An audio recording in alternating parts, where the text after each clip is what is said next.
E aí, pessoal do segundo ano, voltamos aí com mais uma aula de ensino religioso. Galera, finalmente vamos sair daquele negócio de texto sagrado. Vamos discutir aqui outra coisa hoje, tá?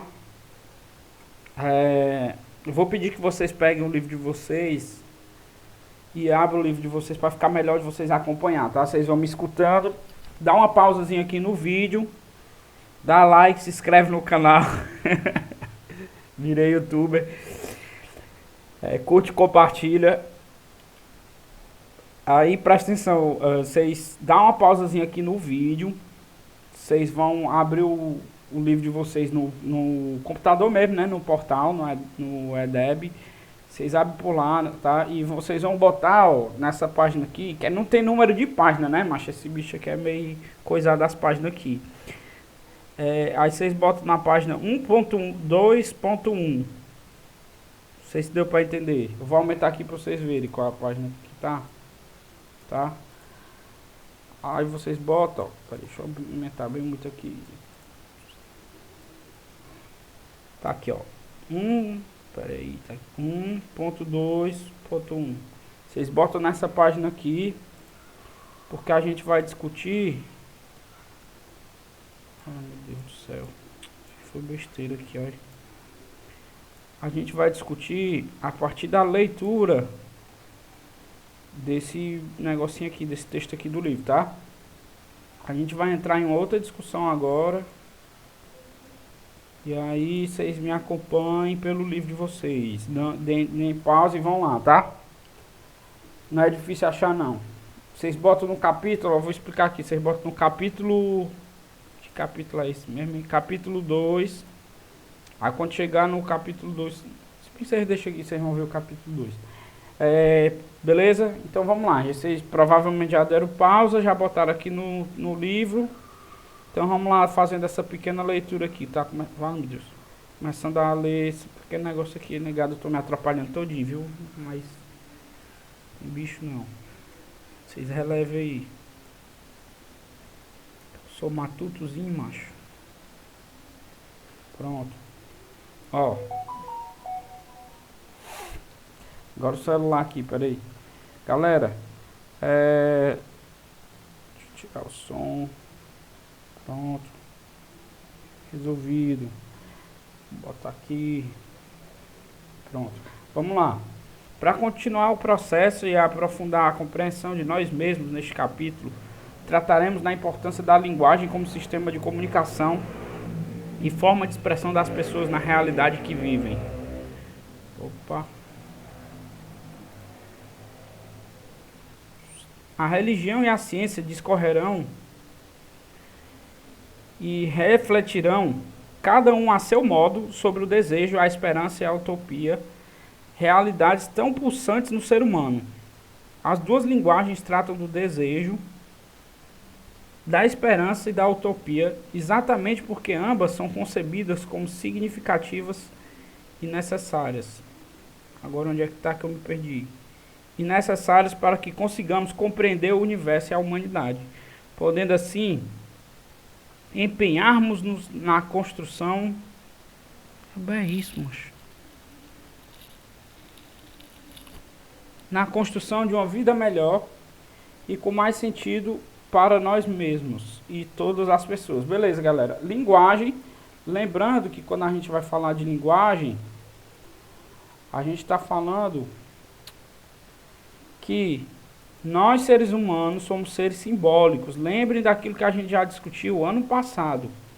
Enquanto seres simbólicos, nós, seres humanos, construímos significados às nossas ações. Agora eu vou para o lado contrário aqui. Nós construímos significados para as nossas ações, nós construímos sentido para nossas ações, tá? Nós somos seres de linguagens comunicativos.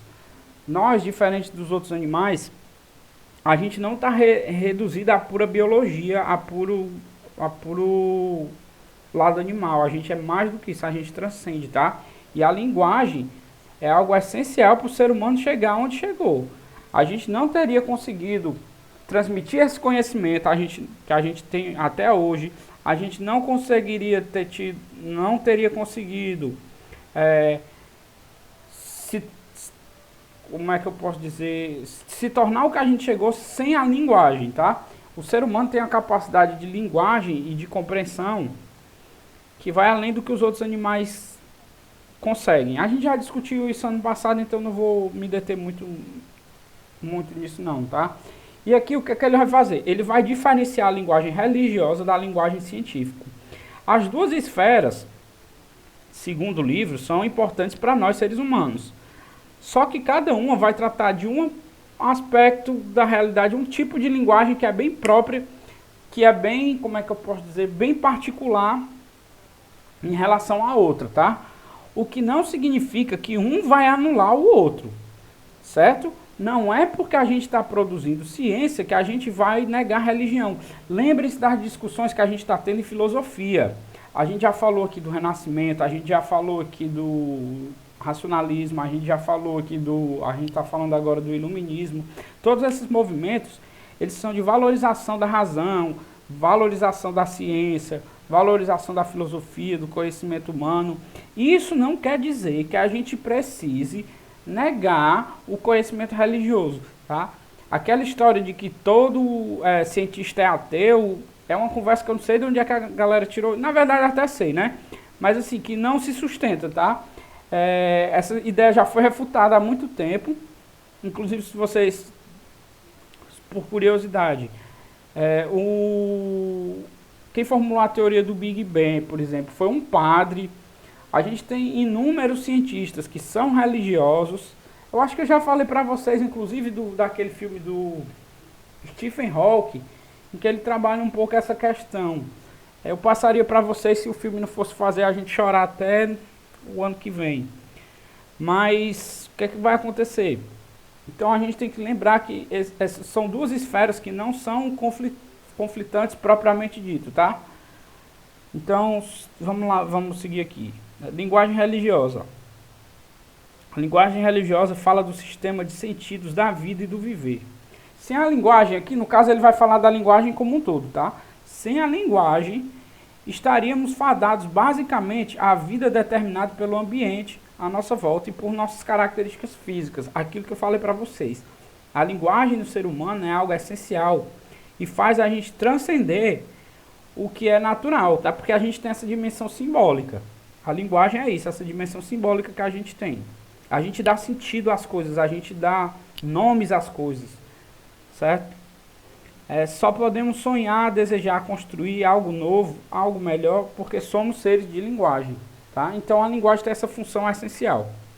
Aí ele vai falar da linguagem científica agora, que essa linguagem fala dos sistemas explicativos da compreensão humana. Não fala do que pode ser, da possível razão, do porquê último das coisas, mas do que é, de como as coisas são, porém de forma específica e autônoma. Ambas contribuem à compreensão do universo e da humanidade. São discursos. Vejam que essa palavra é muito boa de se usar, a gente usa muito no meio acadêmico. São discursos, falas e registros que, em geral, andam em paralelo, não necessariamente têm oposição. Então, olha só, os dois são discursos acerca da realidade. E não quer dizer que um vai negar o outro. Do que trata a linguagem religiosa? Do simbólico ligado ao sagrado, tá? A linguagem religiosa ela é voltada para a nossa relação com divindades. Por exemplo, a gente falou dos textos sagrados. Aqueles textos têm a intenção, são sagrados por quê? Porque a intenção deles é nos conectar com as divindades. Por isso eles são considerados sagrados, porque eles fazem essa conexão entre nós e nossas divindades. A linguagem científica ela tem um outro sentido. Qual é? É explicar o funcionamento do universo de uma forma meio que, como é que eu posso dizer, racional e mecânica. Tá? Não gosto desse termo mecânica não, mas é melhor para vocês entenderem assim. Eu estou agoniado com esse bicho aqui, peraí galera, só um minuto. Então, o que vai acontecer? Peraí. O que vai acontecer? O que eu estava falando mesmo, irmão? Que eu tava falando? Sim, bicho, esqueci, ó. O que eu tava falando. Bom, mas vamos lá, presta atenção aqui. Vem comigo aqui.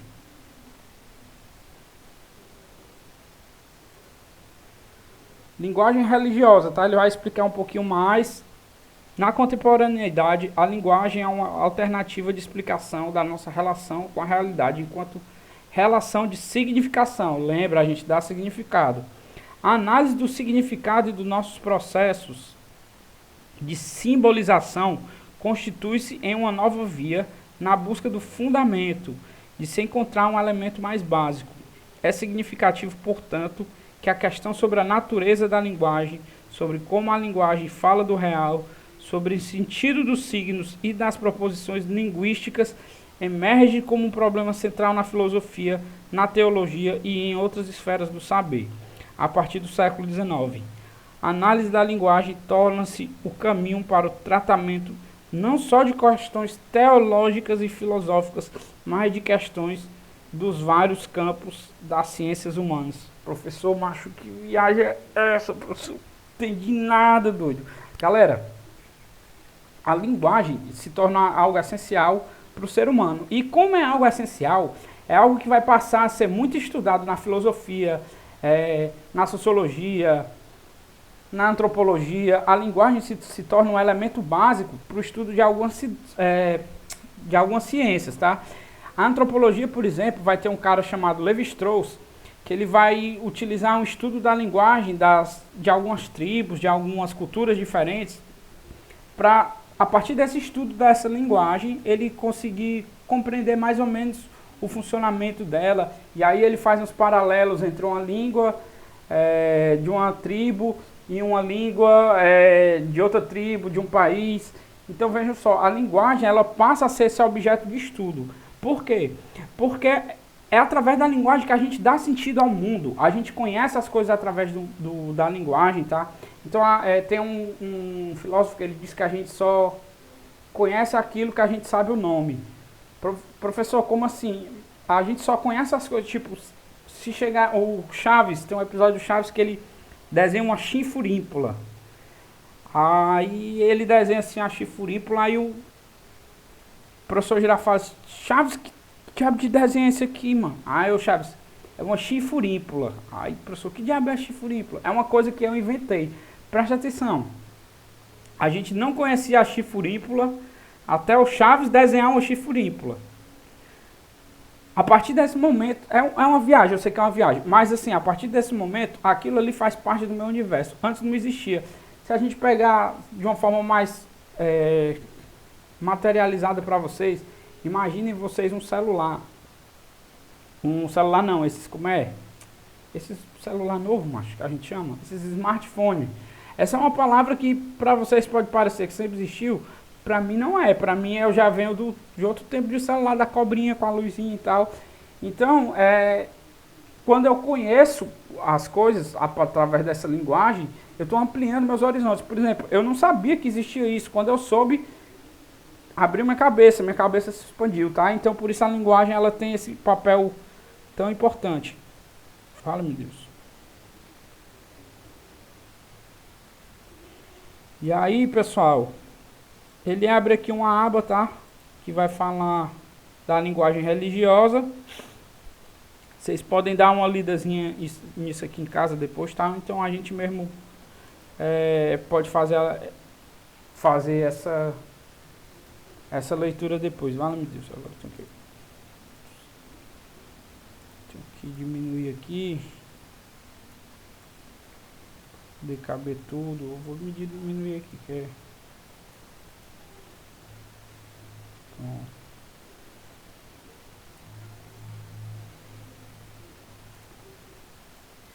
Só pra gente finalizar, que senão eu fico falando aqui demais aí. Verdade e linguagem da ciência. O termo ciência, episteme, em grego, até hoje a gente usa, quando a gente vai falar de conhecimento, nas ciências humanas, a gente usa o termo epistemologia, tá? Recebe inicialmente uma acepção muito ampla, incluindo todo saber verdadeiro capaz de ser demonstrado como tal. Na terminologia clássica, não há distinção entre ciência e filosofia. que entre os gregos é eminentemente uma teologia, nem posteriormente entre teologia cristã e ciência. Todo conhecimento humano é de alguma maneira a expressão de um dado empírico, numa forma de pensamento e linguagem, o que justifica o qualitativo empírico formal para a moderna ciência da natureza são o tipo de observação que a natureza é submetida e as peculiaridades da forma lógico-matemática de sua linguagem. Viagem, né? O que podemos designar como objeto da ciência está, portanto, circunscrito por esse espaço epistemológico, formado na articulação entre o formal e o empírico. A linguagem da ciência é, pois, uma linguagem artificial que consta essencialmente de uma parte descritiva na qual os fatos científicos a serem explicados recebem os predicados observacionais resultantes da experimentação e de uma parte teórica, na qual se inclui formalismo matemático, o sistema dedutivo, as regras de interpretação que articulam a descrição empírica ao sistema dedutivo. Desta sorte, o uso da linguagem científica é estritamente controlado e a significação dos seus termos univocamente determinadas. Professor, que viagem, professor! Galera, é o seguinte, presta atenção. O que ele quer dizer é que a linguagem científica é uma linguagem muito ampla, certo? Se refere a vários aspectos da vida e é difícil a gente definir exatamente sobre o que trata a ciência. Até porque se a gente for parar para pensar em quantas ciências a gente tem, quando a gente fala ciência, na cabeça da gente vem uma coisa, mas se a gente for parar para pensar, a gente tem medicina, a gente tem farmácia, a gente tem fora da saúde, a gente tem matemática, a gente tem física, a gente tem que mais aí, macho? A gente tem química, a gente tem biologia, a gente tem... Meu irmão, imagine quanto de linguagem essa ciência produz, tá? Então a ciência é uma coisa muito complexa, muito grande, que dá conta de vários aspectos diferentes da humanidade. Antigamente, ele fala em antigamente, tudo isso a gente chamava de filosofia, não tinha diferença entre filosofia e ciência. Com o passar do tempo, lembre-se que eu falei isso para vocês em filosofia, depois do século XVII, do século XVIII, do século XVII, XVIII, e principalmente no século XIX, a gente vai ter um alargamento das questões científicas. E isso se alarga tanto que cada ciência vai precisar ter uma área própria, um objeto de estudo próprio. Então a gente vai ter a separação da química, a gente vai ter da física, a gente vai ter da história, a gente vai ter da sociologia. Tudo isso vai surgir nesse meio, tá? Porque senão ficaria complexo demais, é muita coisa para a gente dar conta. Mas galera, eu já falei muito aqui, me estiquei, me alonguei, a gente viajou um pouquinho. Mas semana que vem a gente continua um pouquinho dessa discussão, beleza? Valeu pessoal do segundo ano, até semana que vem, valeu!